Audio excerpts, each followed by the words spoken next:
Hello, Buglers, and welcome to issue 4233 of the Bugle, the world's foremost insight into the still twitching heart of humanity. Is it really that? Who writes this garbage? I am Bugle chief writer Andy Zaltzman. I knew it. And it is the 15th of June 2022 here in the shed of inviolable justice, as it is in so many other parts of the world right now, including the two parts of the world from where my guests today join me, no doubt as excited by England having won one of the most dramatic test matches ever played in the almost 2,500 match history of international cricket from New York City, where I imagine the celebrations are still in full swing. It's Josh Gondelman. Hello, Josh. Hello, Andy. The listeners can't see me, but I have my shirt off and the word cricket painted across my chest. It is mania over here. And from London, Lina. Ria, I mean, I imagine you've spent the last 5 days as gripped by the test match as I have been in my literally professional capacity. Oh, very much so. I'm also sitting here with my shirt off, but I don't understand the sport, so I put goal across my chest. But in my defense, I am shorter than Josh, so it did not fit. Cricket. I have unexpectedly broad shoulders. From hearing my voice, you wouldn't guess it, but they're very broad. I was up late last night celebrating said test match till the wee hours, as it should be celebrated with drunk friends in Chinatown. So I feel that cricket's proud of me. Andy, is cricket proud of me? Absolutely. It's proud of everyone. It loves my everyone. dog was barking all last night. I kind of barely slept. I bet she was celebrating the cricket match as well. We're all celebrating. It's quite possible it was just a New Zealand dog. We don't know. Anyway, let's move on from that. We are recording on the 15th of June, 2022. On this day in the year 1215, King John of England whacked his seal on the Magna Carta, or to call it by its technically correct name, Biggie the Big Chart. Of course, Magna Carta, the inspiration of today's superstars of 13th century legislation-themed hip-hop, such as Biggie Charts, MC Rules, and the Feudal Funkster. King John, of course, notoriously right up there in the shittest ever English monarchs chart, and he plonked his wax one on the 63-clause Charter of Assorted Gripes in the year 1215 to try to pacify a plague of bleating barons and chuntering churchmen. And like so many great parts of the glorious history of this nation, it didn't work. It mostly aimed to benefit the already rich and powerful. Our view of it today is largely based on incorrect historical interpretations of it from long after it happened, and no one today really knows exactly what it entailed, but we still like to bang on about it, so it is true British history. As always, a section of the Bugle is going straight in the bin, and this picks up on last week's Jubilee celebrations. As part of the Jubilee celebrations, there was a sketch of Paddington Bear having tea and sandwiches with the Queen that was broadcast as part of the celebration. However, we at the Bugle have been exclusively told that Paddington's lines in the sketch actually had to be dubbed in after filming by an actor, because the bear himself went, shall we say, off script. And in a world exclusive, we have access to the outtakes from the Paddington Has Tea with the Queen sketch. Please, Mom, is there anything you can do to help? They're threatening to send me to Rwanda. Cut! Well, you can have my hat if I can have your hat. Cut! No soy Paddington. Me llama Pastuso. Soy de Perú. Y sí, me gusta defecar en el bosque. Cut! Cut! Well, if I were you, Betsy, I'd get medieval on the f***ing lot of them. Slap on your armour, pop on your horse, trot down to Parliament and say, "You've had your f***ing chance, losers. I'm pulling the plug on this place. You, Tower. Rest of you, f*** off. Let's get Britain back to basics." Cut! But then again, Liz, I'm a bear, so I tend to get a bit feisty and fighty. Anyway, happy to be your wingman, Lizzo. Cut! Cut! Is it just me, or are you also terrified of wombles? Don't know why, Madge, but they just give me the f***ing creeps. Can't stand the rubbish-hoarding, pointy-snouted weirdos. Cut! Would you believe it, the other day, Madge? Can I call you Madge? Cut! This guy comes up to me and he's like, "Are you that one out of the wombles?" Oh, Jesus, cut! And I'm like, "If you call me a f***ing womble again, mate, I'll shove this f***ing marmalade f***ing sandwich so far up your f***ing..." "Sorry, Mum. Milk and 2 sugars, please. And maybe another slice of that lovely Battenberg." "Are you still single?" Cut! Cut! What part of stick to the f***ing script do you not understand, you furry f***ing idiot? Are you talking to me or her?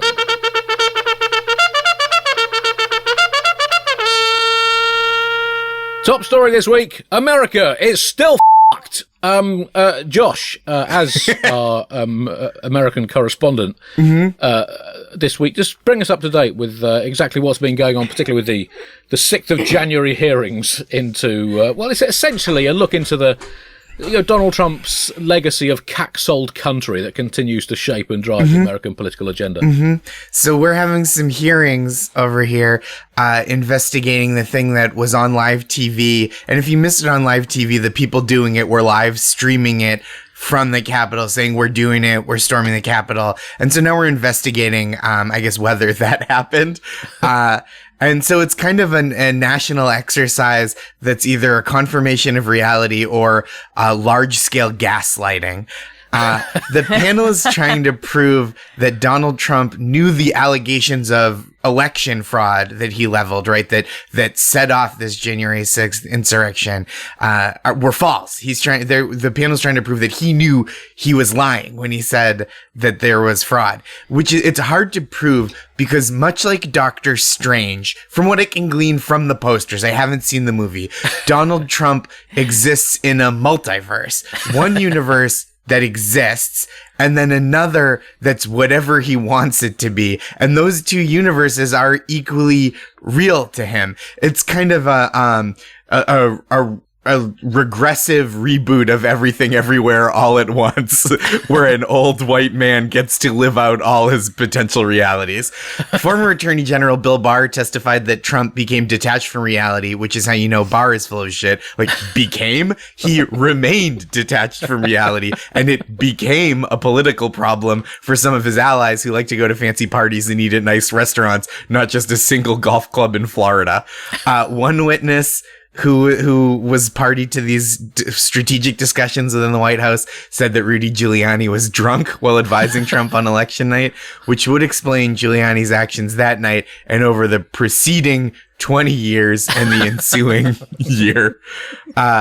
And Trump's campaign, this is like kind of the cherry on top, is that Trump's campaign, it has come out, raised about $250 million for a non-existent fund dedicated to fighting to overturn the election results and investigate fraud.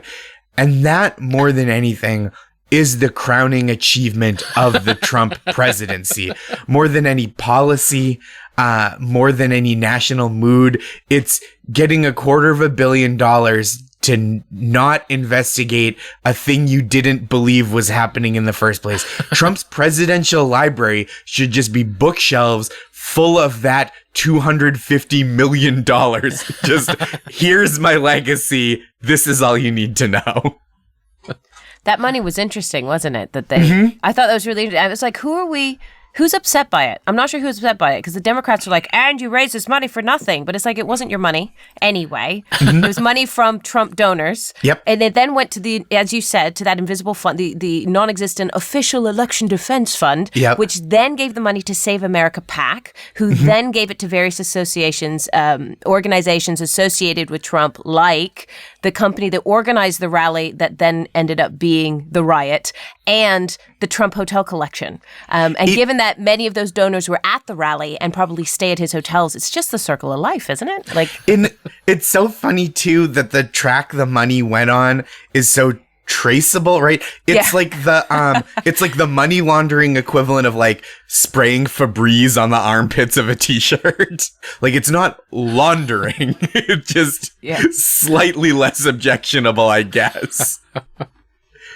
I mean, Trump seems very, very cross about everything. He described the inquiry as a kangaroo court, which I think was probably an insult to both the concept of justice and all marsupials. He kept on banging on about voter fraud, which would be a legitimate gripe, to be fair, if it had happened. And he said that America is in a nosedive, and I don't think that's right. I think America is still trying to force itself back out from the nose-shaped crater in the ground in which Donald Trump left it last January. He dismissed the congressional inquiry as a pretext to prevent him running for president again in 2024, or indeed 2028, or if he wins either of those elections in the election that will follow that in maybe, I don't know, 2056 or something. And this thing about Barr saying that he'd become detached from reality, I would think that would be a thoroughly mutual decision. I imagine reality couldn't wait to get shot of the shithead quick enough. I find it fascinating. He kind of does numbers the same way that our politicians do numbers in terms, if it's not too soon to bring it slightly over to where we just had our own vote over here, where even though it was the largest rebellion against the sitting prime minister, they still said that was a victory. And here's Trump going, oh, it's voter fraud, even though he has never won the popular vote. So never in the life of America has America ever said, yes, we want you, definitively. So who are we defrauding? The Electoral College, apparently. The Electoral College needs some help. It needs to learn how to count. It needs to understand common sense. It needs to, reality needs to detach from Trump and maybe sit next to the Electoral College for a while. I mean, they still decide in some places who's going to be president by standing in corners of rooms. And in some places, it's not even a room, it's a barn. Just a quick American question. Is that not how they do it everywhere? It's the only system I've ever known. No. Here in the UK, all of our barns are now gastropubs. Okay?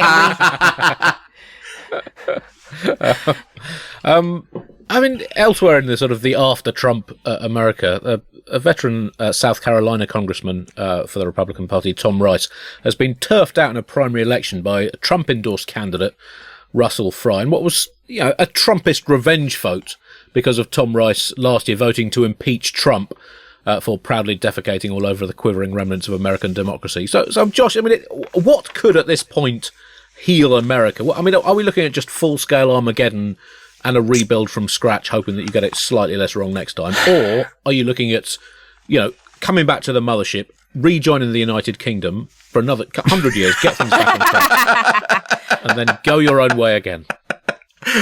I think the first part of what you said, I think that could really help. Just Armageddon. And I don't know if we need to do the rebuilding part. I think that might be kind of a better system. Like, I feel like if you the works of Cormac McCarthy, The Road, for example, it's like, it's an apocalypse, but there's just a fairness to it that we don't have in our current political system.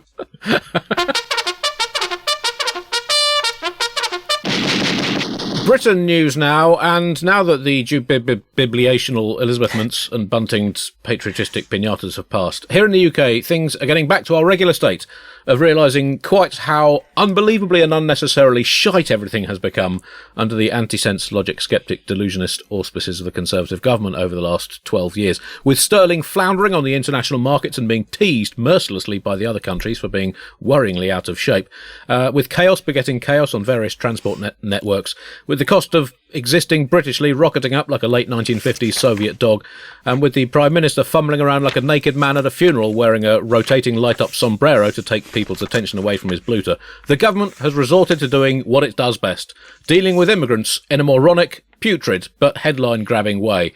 Ria, it is an extraordinary story. We've talked about this over the last few months on the Bugle. These flights to Rwanda, the first of these much trumpeted flights to deposit asylum seekers in Rwanda, was left stuck on the runway yesterday after, in an irony of both glorious and depressing piquancy, the European Court of Human Rights intervened and it was unable to take off. How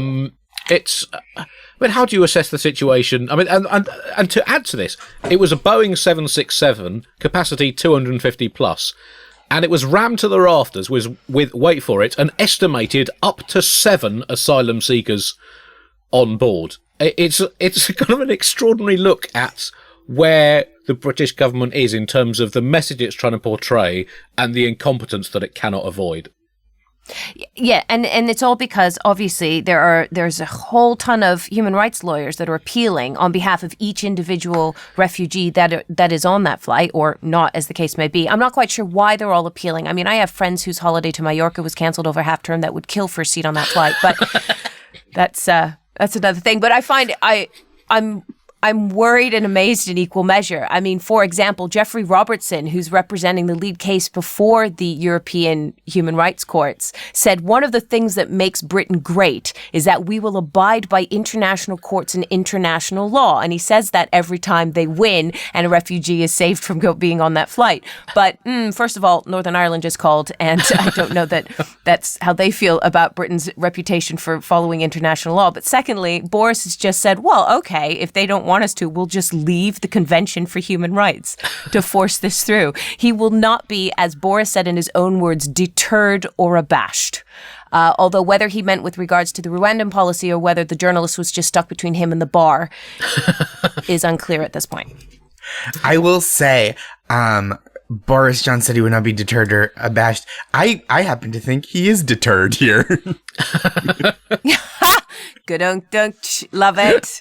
Oh, a pun from an American. Hey, there we go. This is what I bring to the table. This is beautiful. I feel like there's a real up and down here, right? There's like real pluses and minuses. Like every asylum seeker that's being sent to Rwanda, like, yeah, I feel like you could say to them, like, sure, what we're doing to you is a violation of international human rights. But on the other hand, you get your own row, huh? That's something. I bet everybody's on the plane. Half of them are like, they're half thinking, get me off this plane. And half of them is like, I hope nobody sits next to me. There's only 7 of us. Get an upgrade. Get a free upgrade. You might get some free pajamas out of it. Oh, that would be such bullshit. First class is empty on that plane. I think you're forgetting that we're paying for it, so that makes us good people. We're funding this. We're funding this. We are using our carbon points to send this empty plane, not just there, but it will be even emptier on the way back when it tries to pick up more people. Let's ignore that. I'm really irritated with, they keep going, well, somebody has to thwart the people traffickers, the whole, we can't let the criminals win. And I'm going, the problem with the government's thinking is that they think that people traffickers care if the people make it or not. Like they're not there going, darn it, another 50 we sent over have been sent back again. That's not really what they're focused on. They just care if there are people out there with money who wish to be trafficked. So sending people to the continent of Africa who don't want to be there and wish to be somewhere else, if anything, is just providing them with repeat business. Think of the Yelp reviews they'll leave for the traffickers. So are you suggesting, Rue, that essentially what we need to do is just realign the way that people traffickers have their end-of-year reviews? Certainly. I think that at the moment their goals are to make as much money as possible, when really their goals should be get X number of people to X place. Do you know what I mean? Like, I need to get 100 or 200 people to a safe country, such as the UK, by the end of Christmas. And then that's how you review them. I mean, I think the real way, though, if we want to properly thwart these people trafficking gangs, is to actually fill the plane up in Rwanda when it's there with even more refugees and fly them back for free. That's really what's going to irritate them. The more people we collect and keep in the country ourselves, the fewer there are out there for people traffickers to take advantage of.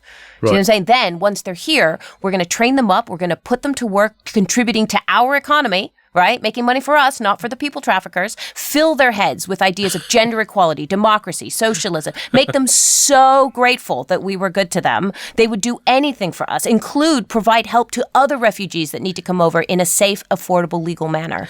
And then that's how you show up people trafficking gang, is, hit them where it hurts with a big old whack of human decency. Nationalise people trafficking. That is the message. That is it. Essentially, I think that is the 3-word logo. You know how we had we had it all the way through the pandemic, didn't we? So hands, face, space. Now it's nationalize human trafficking. That's our new. That's our new as message. opposed to the current message from the government, which is right off. So I mean, again, it's a new 3-word slogan. We're making progress here. I think we are. There's been a lot of dispute over this, that the government's plans have been criticised by, amongst other people, the Archbishop of Canterbury, the Bugle podcast. And Biscuit found Deputy Queen and 70 years on the bench heir to the throne, Prince Charles, who was very, very critical of the scheme recently. And Boris Johnson hit back with his classic logic that the reason the scheme existed was that criminal people trafficking gangs had to be stopped. Now, I don't think even the most rabidly Johnson skeptic would dispute that stopping people trafficking gangs is a good idea, but I think most would side with the Prince in saying that the government's chosen solution of flying a small number of the victims of people trafficking thousands of miles to another country, which is already way more densely populated than the UK, is not the best solution, or indeed the only solution, just because it is the government's chosen solution, because solutions can be wrong, ineffective, or, as in this case, not solutions at all. This is a solution in the same way that if your dog has fleas, it's a solution to shave the fur on your dog's back into the shape of a cock and balls. Yes, something had to be done about your dog's fur. Yes, you have done something about your dog's fur. Yes, people are now talking about it. So in a way, you've highlighted the fact that your dog has a problem with its fur. No, it is not, therefore, a solution. And I should emphasise the fleas in this metaphor do not represent asylum seekers. They do not represent anything or anyone. If they do represent anything, it's people traffickers, but they don't represent anything at all. You said the Archbishop of Canterbury. He said that the policy is immoral and that it shames Britain, but he also said that Prince Andrew is trying to make amends and we should be more open and forgiving with him. So I'm sorry, what the does the church know? Well, so this is kind of where I'm at, because one of the things the Archbishop said was that the plan is immoral and ineffective. And if it's immoral, you don't have to bring up its efficacy, right? Okay, we don't like the moral implications of this plan, but if it was getting the job done, we, as a church, do have a history of looking the other way. So, play on, player. This flight was supposed to have 130 asylum seekers on board, but as I said, after legal challenges, that fell to a maximum of 7, and then after another legal challenge, it couldn't take off. You would be forgiven for thinking that this might suggest that the entire policy is an at best quarter-arsed, half-digested carrot chunk chundered into the public domain without adequate thought, consideration or planning, because that is exactly what it is at its very height. Obviously, my heart goes out to asylum seekers who are just being kind of shunted around the world cruelly by various international governments. Right now, Boris Johnson, right? My heart also goes out to anyone else at that airport whose flight was delayed because of human rights interjection into the flight patterns.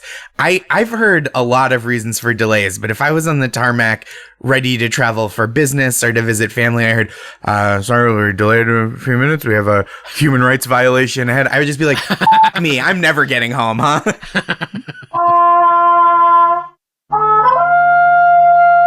In other Britain contravening international law news, the European Union is taking legal action against the UK over its planned changes to the Northern Ireland Protocol, the post-Brexit deal that keeps Northern Ireland in the EU single market and avoids the need for a hard border with the Republic of Ireland by instead having a wet border somewhere in the sea between Great Britain and the island of Ireland, or maybe, I can't remember, I think it might be a homeopathic border, or just an imaginary border that exists only in the hearts of true Brexiteerious Brits.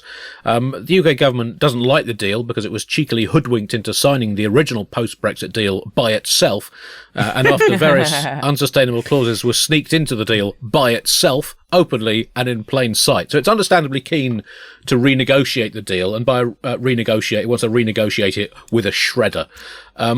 It's again, I mean, Ria, we've touched on this on this show for what seems like the last 6 years.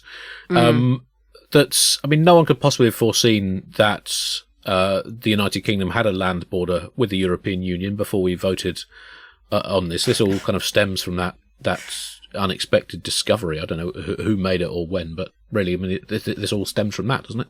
Yes, it all stem from us forgetting to respect the Irish?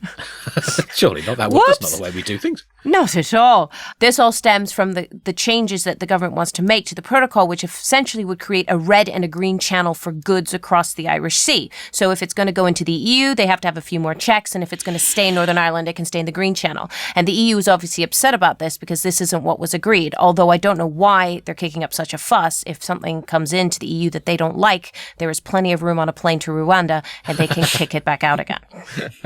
But the whole reason, the excuse that they're using to change the protocol is the fact that the DUP are refusing to step into their roles as deputy first minister in Stormont because they have a power sharing agreement in Northern Ireland, which I think is fascinating and a really interesting idea. I would love to see what power sharing would look like in Parliament.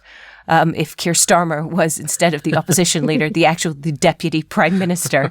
In my head, it's sort of like the political equivalent of Morecambe and Wise. Do you know what I mean? Like you've just got the big floppy silly one, and then the short really serious one. Except every time Boris jiggles his glasses, the nearest woman gives birth to a baby. I mean, essentially part of the problem is it's the DUP that's holding everything up in terms of moving forward with governance in Northern Ireland. They're clinging to the UK. That's always been their position. The unions are clinging to UK despite all signs pointing to we over here aren't doing very well. I don't know what it is with Northern Ireland and sinking ships, but... Oh, that is a real burn. 110 years. And it was fine when it left you, I know. So why is the government, sort of indulging in all these battles? Well, as we reported last week, we are in the immediate aftermath of the no confidence votes into Boris Johnson's leadership and his law breaking and his total lack of any kind of moral compass. Or if he does have a moral compass, it points unerringly to magnetic me rather than north. The Conservatives have said it's time to draw a line under it. And they've not so much been drawing a line under it as scrawling over it in marker pen while shouting, "I can't see anything on this bit of paper," and then eating the bit of paper. There's various things that, aside from Rwanda and Northern Ireland and the sort of Northern Ireland battle with the old foes, the EU, that the government is doing to try and distract people's attention. And we have the cost of living crisis as well. The average cost of filling up a car last week smashed through the £100 barrier. And to put that in context, that's just the fuel tank of the car as well. Filling up the whole car with fuel is going to cost you even more than that. The cost of living crisis is a huge problem. Actually, we're doing our bit to help out our UK listeners with the cost of living crisis by matching the government for every piece of useful stuff that it does. We will match it with an equally useful piece of stuff. Here's our latest contribution to the cost of living crisis. If you play this week's episode of the Bugle to a potato, it might bake itself. I think that keeps the score at 0-0. Because we are hot. I just wanted to make, because the vote of no confidence, I don't like the name of that, because like they're like, no confidence, Boris Johnson, and I'm like, relatable. Yeah, that's how I feel. No, I have no confidence. They should call it a vote of off, because that's what you want, right? No confidence. Of course, every comedian would vote no confidence. Yeah, if anything, it's a vote of an excess of confidence. That's what it is. It's too much. A vote of Boris, you've got too much confidence, my good man. The government also announced plans that they will help lower paid workers use housing benefits to buy homes. Michael Gove, God rest his mortal soul, said this would enable more people to, quotes, fulfill an important desire of the human heart. A desire that has surely been made even more stronger and more lustful by the total f***ing failure of the government to have anything even slightly resembling a functioning housing programme for the last 12 years. Gove, the Secretary of State for Fernie Splodgings, sorry, for levelling up, I'm getting my completely meaningless words mixed up, said that relaunching the Right to Buy scheme would also encourage more people to purchase their own property. Now, this is a kind of reheated scheme that the Tories occasionally, intermittently wheeled out. Critics have described it as a dangerous gimmick and told Gove to stop wasting time on the failed policies of the past. And that is, I mean, to ask the Conservatives to stop wasting time on the failed policies of the past is requiring a fundamental overhaul of everything they stand for. So I think we need to, set our targets a little more realistically. That's too much to ask, isn't it? It shows that they're getting desperate, doesn't it? That they're going back to Margaret Thatcher and going, oh yeah, let's see what she had to offer, and bringing this back up again. I am reliably informed from a source that shall not be named at Westminster that if this doesn't work, their next plan is to start bombing Argentina. I don't want to do international comparisons, but conservatives like the failed policies of the past that could just be the motto of American conservatism, right? Every time they're like, the founding fathers said, and it's like, yeah, how's that working out for us right now? Animals news now, and a landmark court ruling in New York has controversially declared that Happy the elephant, a long-time resident of the Bronx Zoo, is not a person. Josh, this has surely rocked America to its foundations. The idea that an elephant is not a person under US law. I mean, how are you dealing with it? The fabric of reality, for me personally, has been torn asunder. I will say right off the bat, the court that made this ruling, it's a New York State court, not a New York City court. But it does sound like something like a stereotypical New York City judge would say, like, look, Buster, stop yanking my chain. I don't care how big your friggin' packet arm is. That doesn't confer personhood upon it in a legal sense. Now get out of my courtroom and take your peanut shells with you. I'm adjudicating over here. But that's not... That's not what it was. It's an official ruling that stated that elephants aren't entitled to human liberties, right? That freedom from imprisonment, specifically in a zoo, although they are, quote, impressive. That was in the legal ruling, which does sound like one of those weird compliments that you give to someone that you're breaking up with or firing from a job. Like, look, I love you. I'm just not in love with you anymore, even though you're spectacular. I don't know. Let's just stop having this conversation. The suit was based on the grounds that an elephant should qualify for habeas corpus, right? And it's like, this is America. We barely extend rights to people here. Unless you're a very rich element, you're gonna face a terrible detention and imprisonment situation. Unless, like, oh, you're from the Connecticut Dumbos? My mistake, good sir. Right this way. You're out on bail. I was reading the case was brought by the Non-Human Rights Project, animal rights organization, and that Happy has a 1 acre enclosure in the Bronx Zoo. Now, this is New York we're talking about. Does that not make Happy the elephant a de facto billionaire? I think, here's the thing though, Happy is renting. That's what you don't realize. Sure, it has a nice apartment, but it's like, is it rent stabilized? Do Happy's parents pay for the apartment? Yeah, I think there's a lot to consider there. And also, I mean, this habeas corpus that you mentioned, regards against illegal detention. Yeah, so it's centered on whether this principle should be extended to, quote, emotionally complex and intelligent animals. Now, for fuck's sake, America, recent years have proved you don't even have to be an emotionally complex and intelligent animal to be president. So to be the resident of a zoo rather than the White House, I don't think it should make that much difference. But also, I mean, looking at it objectively, Josh, I mean, surely the elephant is one of the most American people in the animal kingdom. I mean, the elephant notoriously is unwilling and or unable to change. The elephant not generally aware of what's going on in the rest of the world. It has very good reason to fear guns after everything that's happened to them, but has never actually come out and spoken against them. And has famously a very long memory, and a lot of America still hasn't got over 1865. So I think, you know, the elephant could be the most American animal that you've got. I mean, that it does make a perfect emblem for the Republican Party, which is why they've been using it for years, I think.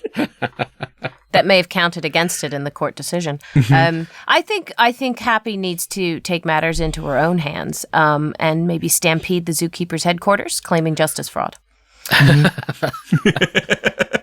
I have to salute this court case for picking the most ironically named animal. It's rare that the flourishes around the margins of a legal proceeding are so beautifully, deliciously apt for that proceeding.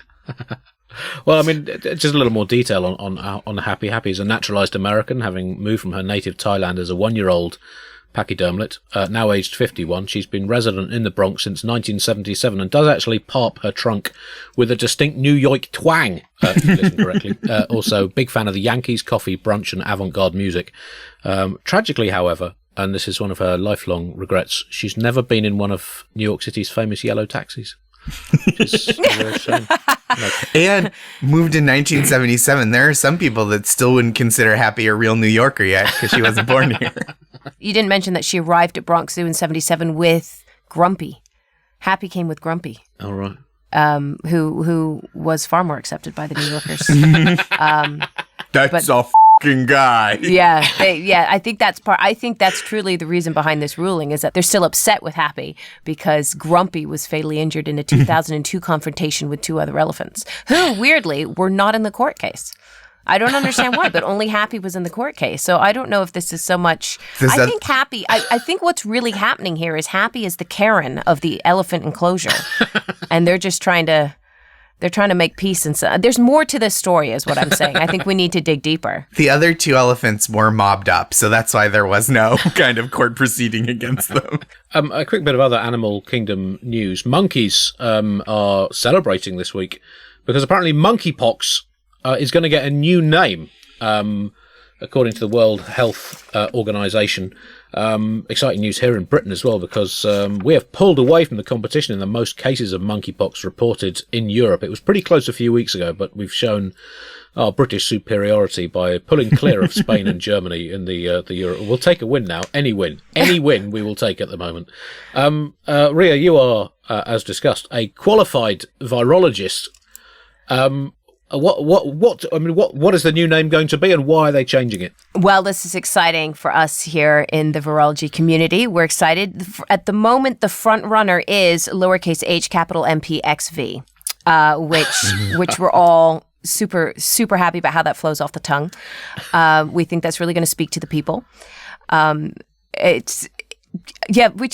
don't know what they're doing. They're focusing on a rename and a rebrand because at the moment it's unfair to monkeys, I guess, because monkeys are not thought to be the sink of infection. We think that it's rodents, and so this is unfair to monkeys. But as we've just established in the Happy Court case, monkeys aren't people. Animals are not, considered people. Neither, if we're going to be honest about it, are refugees. They are not people either. So we're rebranding it because that, of course, will be the definitive way to scientifically stop the spread, is to change the name. So no longer will we have a monkeypox epidemic. We'll have a lowercase h MPXV, and no one wants to say that, so they just won't talk about it. Mm-hmm. A little bit like COVID right now. Mm-hmm. They're looking for a name that's not stigmatizing, right? And I think if you're trying not to stigmatize the name with like a negative feeling, monkey isn't the problem. It's pox. There's not a lot of positive poxes out there, right? When you say a pox upon your home, that's not something Hallmark puts on a housewarming card. That's a curse, right? You gotta get pox out of there. But I will say, you don't want to give monkeypox too nice a new name. You want a little stigma with it because it should sound like something you don't want to get. Otherwise, people won't know it's dangerous. Like, I wasn't worried about catching chilaxia, but apparently the side effects are really serious. Well, what are the side effects of chilaxia? Let's dig in. It's like chronic fatigue syndrome, but more chill. Is it? Okay. It's not just what you get if you smoke too much pot? I mean, I think we're talking 6 of one, half dozen of the other. Of course, human history has been significantly shaped by other poxes, and amongst the less well-known ones, actually, Leo Tolstoy, Alexander Solzhenitsyn, and Fyodor Dostoevsky, all rumoured to have died from another particularly severe strain, Russian orthopox. Oh! I'm here all week. Beautiful. Well, Buglers, that brings us to the end of this episode of The Bugle. Thank you very much for listening. Anything to plug? Yes, I have a new stand-up special that's out on all the VOD places. I think it's worldwide, depending on what platforms you're using. So Apple TV and YouTube and Amazon for rent and purchase it's called People Pleaser, and it's available on Tuesday, June 21st. And then ongoingly from there, it doesn't disappear on the 22nd. For the rest of all eternity, you can watch and listen to Josh. That's amazing. I like that. You should call it habeas corpus pleaser. I do let the audience leave if they feel like they're being unfairly detained, so that's a good name. That's amazing. The fact that you're performing to an acre of people is really what I'm impressed with. Look me up online, find me on social, Rialina _ on most of them would be great. I'm also in a show called Love Struck High, which is totally not probably what this audience is interested in. It's one of those reality dating shows, but if you even just set it to run on Amazon Prime and it looks like you've watched it, we have a better shot at a second season, and I have a really big tax bill I need to pay. So if anyone's at all interested in that would be great. Otherwise, just find me and say hi on socials. That'd be great. You can mostly listen to me talking about cricket for the next couple of months. So we will now play you out with some lies about our premium level Bugle voluntary subscribers. The last few from the backlog. The lies offer has now closed. The wall of fame, or is it shame or fame, Chris? It's one of the two. Officially fame. I guess let's see what comes out of it. Yeah. For Bugle voluntary subscribers is now taking contributions, and we will start unleashing it on the show over the next few weeks. So if you do want to join the Bugle voluntary subscription scheme to give a one-off or recurring contribution of whatever size you want to help keep the show free, flourishing and independent, go to thebuglepodcast.com and click the donate button. Here are some of the last lies you will ever hear.